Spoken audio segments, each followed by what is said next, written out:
I'm a researcher working on humanoid robot in Ajaxim.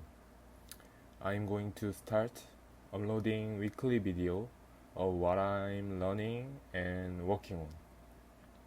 One of my goals is to improve my English, so I'll be doing this in English as well. Since this is the first episode, I'll be covering the past 2 weeks or at once. Let's get into it.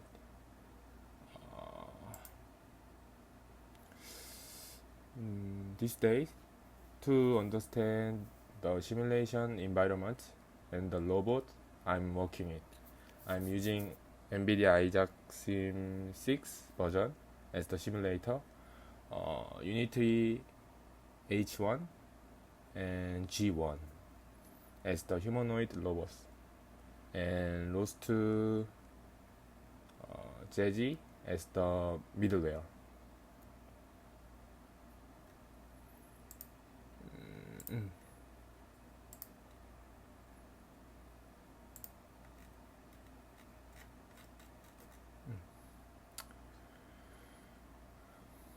My senior asked me to start with simple navigation.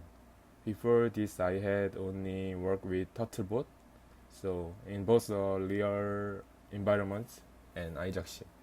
This way, my first time touching a humanoid robot. My first thought was to use Ajaxim built-in warehouse USD file. This one.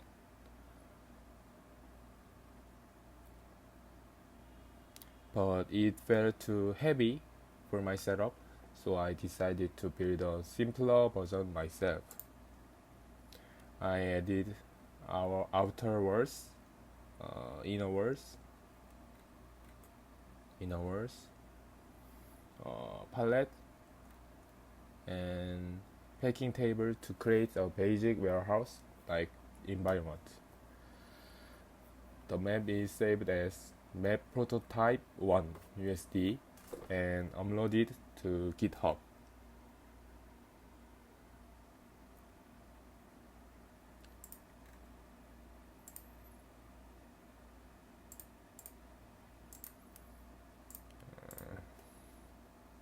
The first goal was to get H1 to walk through 4 waypoints in the map and finish the course. The system is split into 2 piles. H1 XPy runs inside Ajaxim.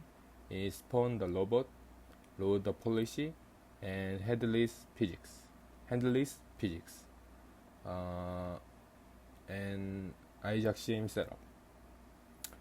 H1 navigate Pi run in a separate terminal as a ROS2 node. It decides where to go and send velocity command.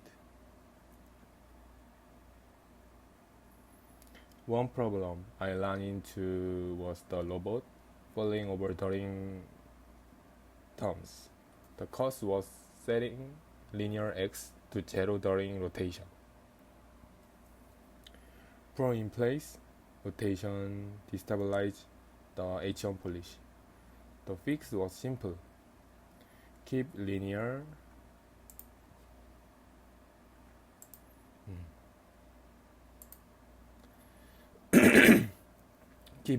x at 0.2 even while turning, so the robot moved slightly forward while rotating. The alone solved the following problem. This is the completed map I made it. This is the start point, waypoint 1, waypoint 2, waypoint 3, and end point.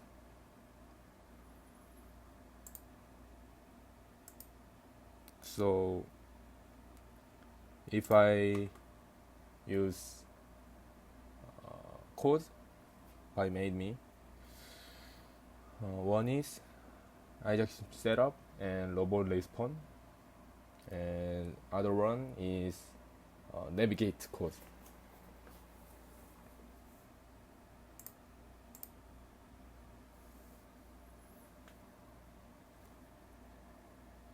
Now H1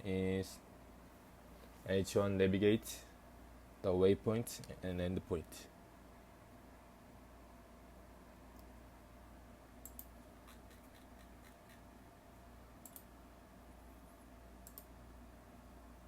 The next step was adding an LMN on top. You type something like go to waypoint 1 in natural language. The LMN convert it to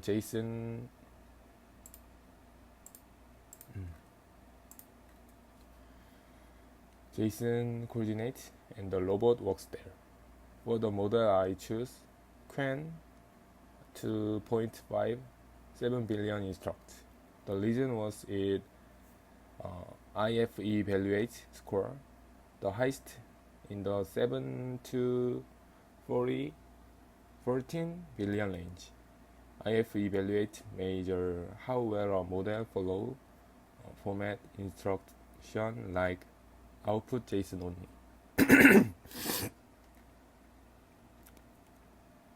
Since coordinate parsing relies on clean JSON output, then metric matter most here. I ran it locally for free using Ollama.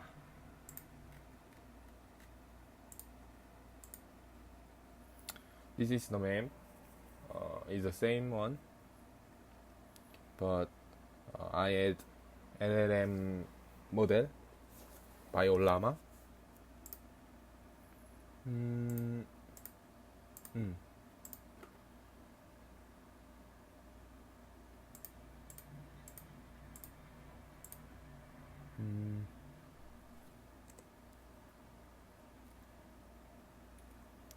If I entered nature language like waypoint 1, then H1 navigate that point. And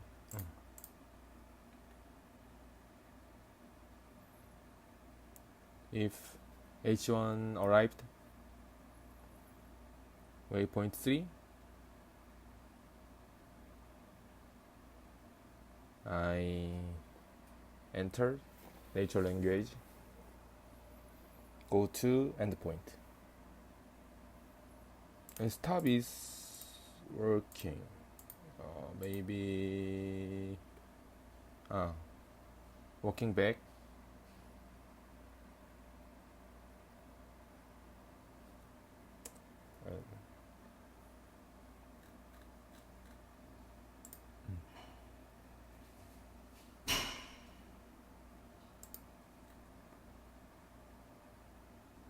At this point, this day, my senior told me that before pushing further with navigation, I should first properly understand how the humanoid robot itself is structured. So, week 2 was all about reading the USD file directly.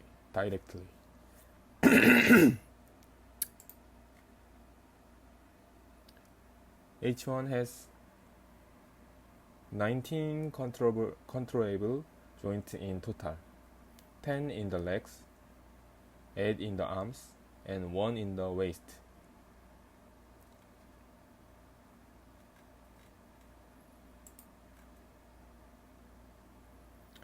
Each joint is a physics levelate joint.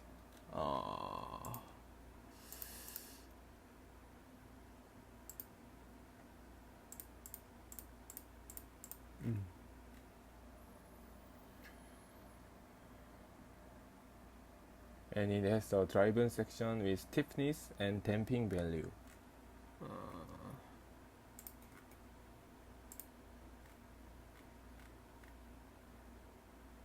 Stiffness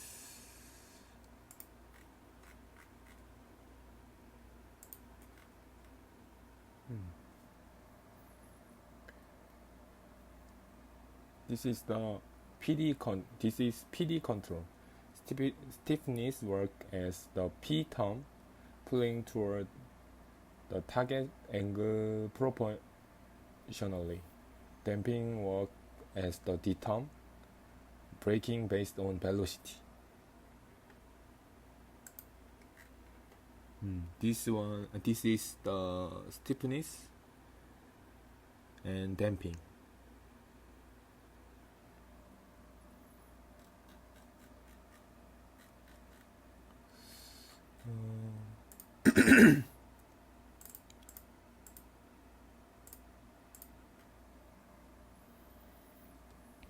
In IJAX-SIM, every object has two types of mesh. The visual mesh is what you see, the detailed 3D model, visual mesh, like logo. The visual mesh is the collision mesh. The collision mesh is what the physics engine actually uses for collision detection. Simplified shape like boxes or capsules.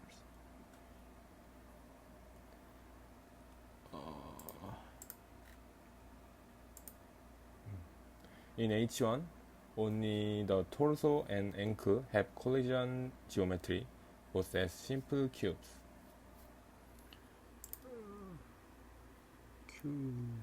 Cube. G1, on the other hand, has dense collision meshes all the way down to individual fingers. Because H1 has not finger, but G1 has a finger.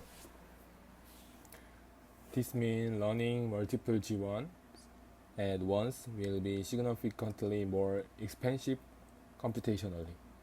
Simplifying G1's collision mesh might be something to consider when building the swarm.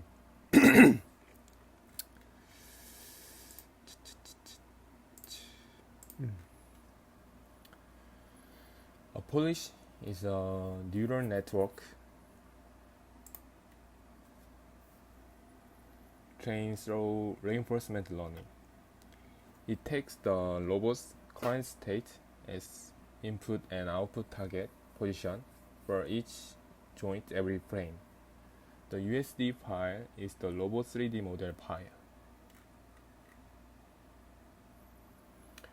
It defines the joint structure, mass, collision mesh, and visual geometry. One line summary.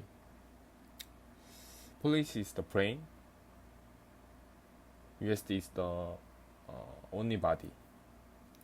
An interesting thing I noticed is that the H1 Polish example built into IJAX-SIM has much more detailed collision mesh than the plain USD.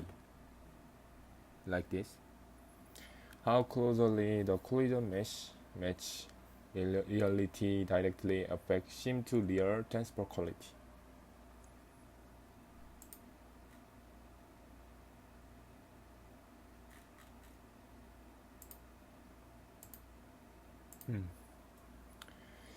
I use the script in the script editor to extract the movement range of every joint at once.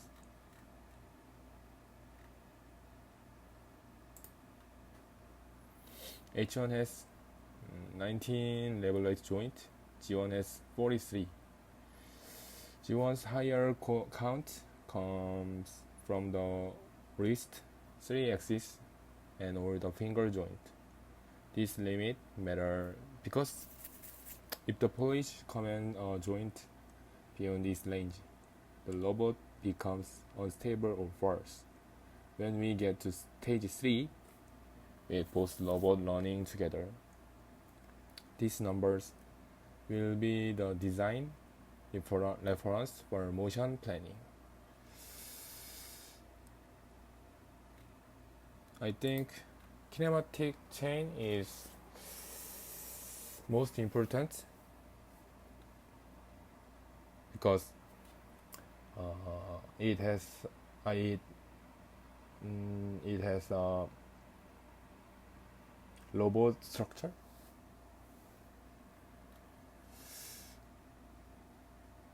The kinematic chain show the order in which links and joints are connected.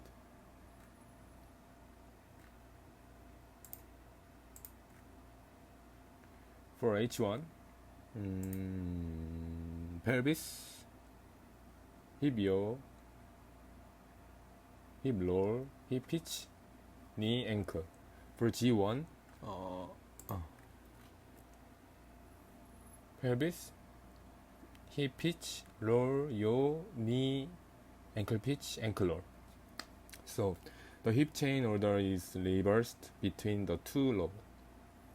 G1 also has 2 ankle degree of freedom, DOF, for better ground adaptation. And it has wrist joint and finger joint, something H1 doesn't have at all.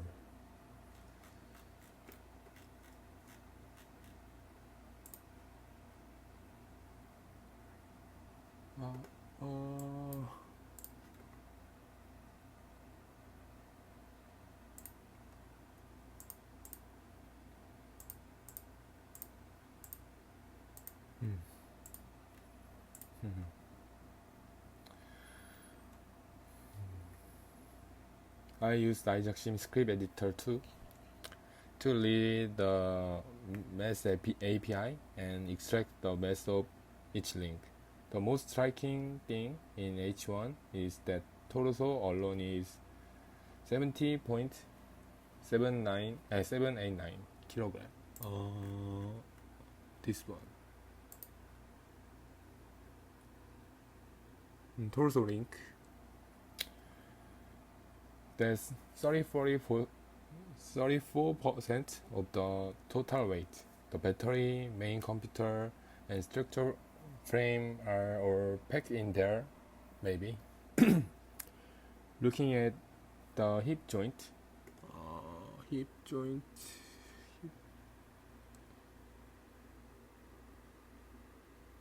pitch, roll, yaw.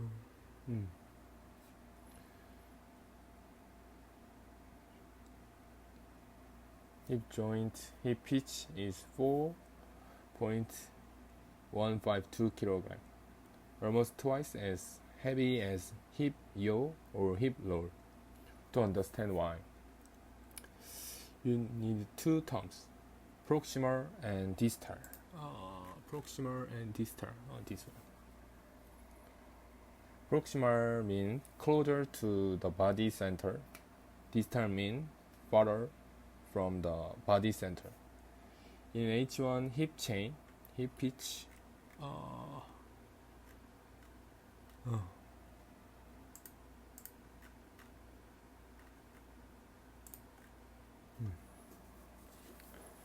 is the most distal from the pelvis, meaning it's the closest joint to the knee. The link closest to the knee has to structurally support the entire lower leg, so the housing around it ends up being thicker and heavier. In G1, the hip chain order is reversed, so hip yaw is the most distal, and yes, hip yaw is the heaviest in G1. G1.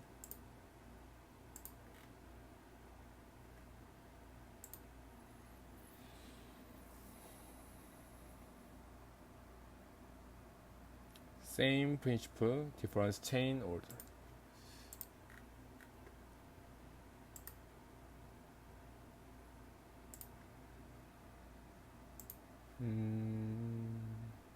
This cell is H1 versus G1 comparison.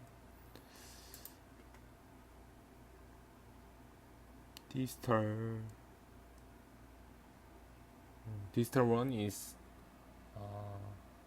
most heavy.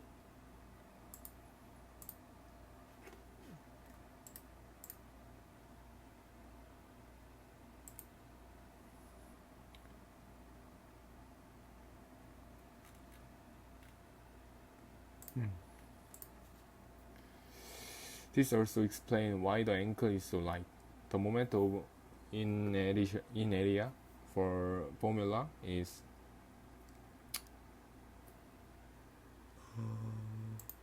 this one. This one. The farther mass is from the rotation center, the more it resists rotation squared. If we treat the hip as the rotation center, this one, the ankle is four times lighter than the knee, but its moment of inertia is actually higher. All doubles are square quadruples. The mass difference get cancelled out.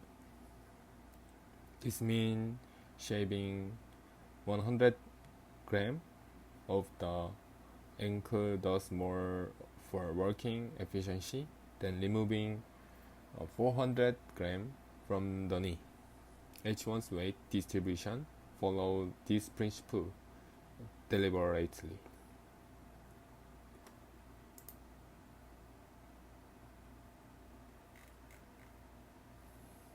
To warm up. In week 1, I got H1 working with waypoint, navigation, and LLM based control by Quen.